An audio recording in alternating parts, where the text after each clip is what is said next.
married to decent ties, but this girl's got you on her mind. Something about your walk, talk, smile so bright, kinda something like my kryptonite.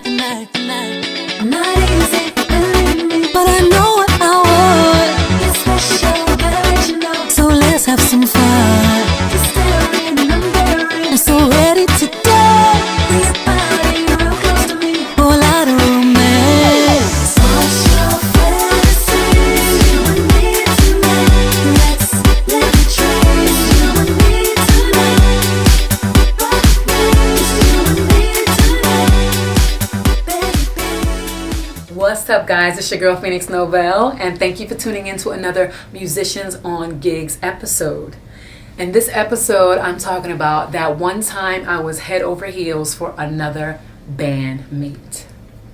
Now, I'm not saying any names, so don't even get excited. If you work with me, you probably have no clue.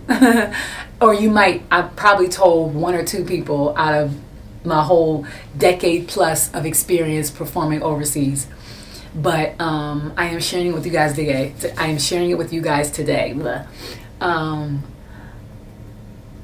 Head over heels, absolutely head over heels for this guy.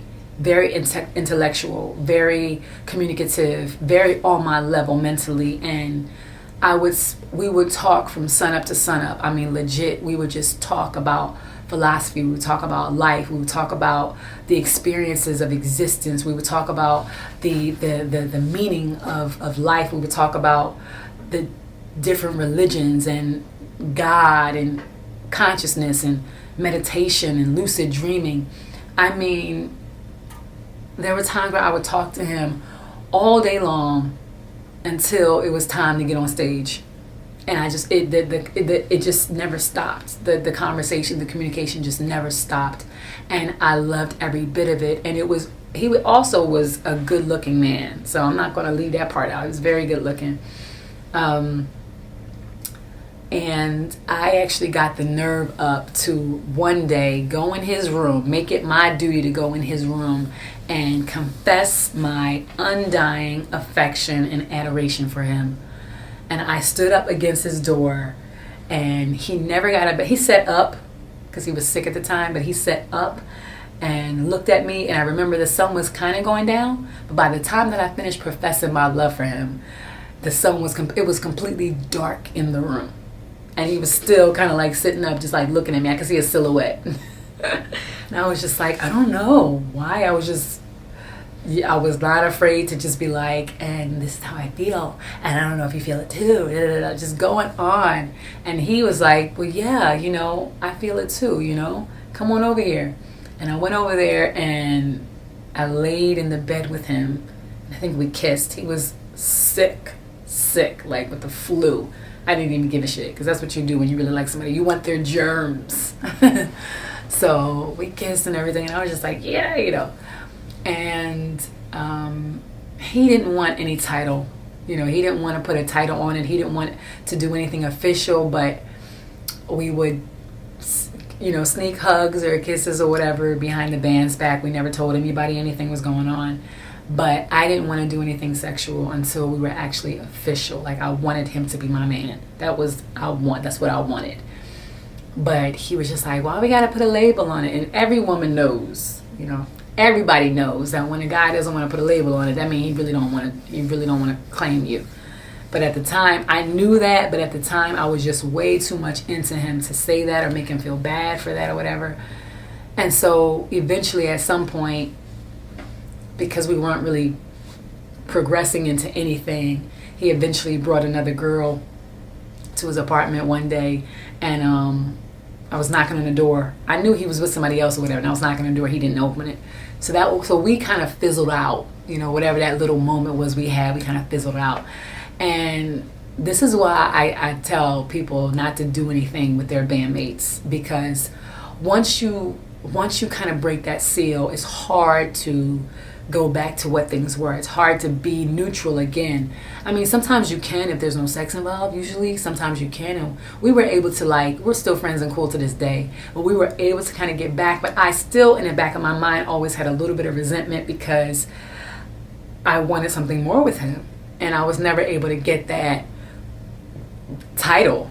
I was never able to get that affection from him, or that confirmation that he wanted to own me, you know, and claim me as his. And I still maintained that level of attachment to him and desire for years, you know, and I would see him randomly and he had no idea, because I wasn't clawing back or trying to reiterate how much affection I had for him, but I always had it, and it was unrequited, really, and it was kind of lingering because it was never fulfilled. Like I said, we're cool to this day, but it was the first time ever that I put myself out there, you know, for a guy, to kind of just be like, hey, I'm bearing my soul, this is what it is. It was the first time I've ever done that. And I'm happy he didn't just be like, no, bitch, I ain't feeling you like that. But he definitely was not feeling me like I was feeling him. And I had to kind of like deal with that reality for the duration of us working together, which was kind of hard because, like I said, I wanted him and I told him that. So now he knew it. And he didn't feel the same, but he couldn't say that to me. He didn't know how to say it. So he's just like, yeah, you know, we'll just see how it goes, whatever. And I'm just like, nah, we ain't just gonna be screwing, and then you screwing all these other chicks. No. So I was smart enough not to go there, but that was the one time that I was just kind of like, because I really, really felt like not only was he attractive, but just intellectually somebody who I could learn a lot from, who I felt like I never got tired of really just like debating, but healthy debate. Like there was never no fighting or arguing to the point of we're just like, we were like, it was a constant exchange of information and like, oh, you think? No, but what about this? It was just such a lively, energetic exchange, and it felt so natural and so real, and I wanted to see it at its highest potential, which for me was like, all right, well, shit, we can do this like this, and maybe we can just like roll over and become full-on, you know, partners. So that was my experience of crushing madly on a bandmate. And yeah, if you guys have any topics, questions, or if you want to be interviewed by me, if you're an artist and you want to be interviewed, email me at musiciansongigs@gmail.com and I will get back to you as soon as possible. Stay tuned, guys, for the next upload, and thanks again for tuning in. Peace.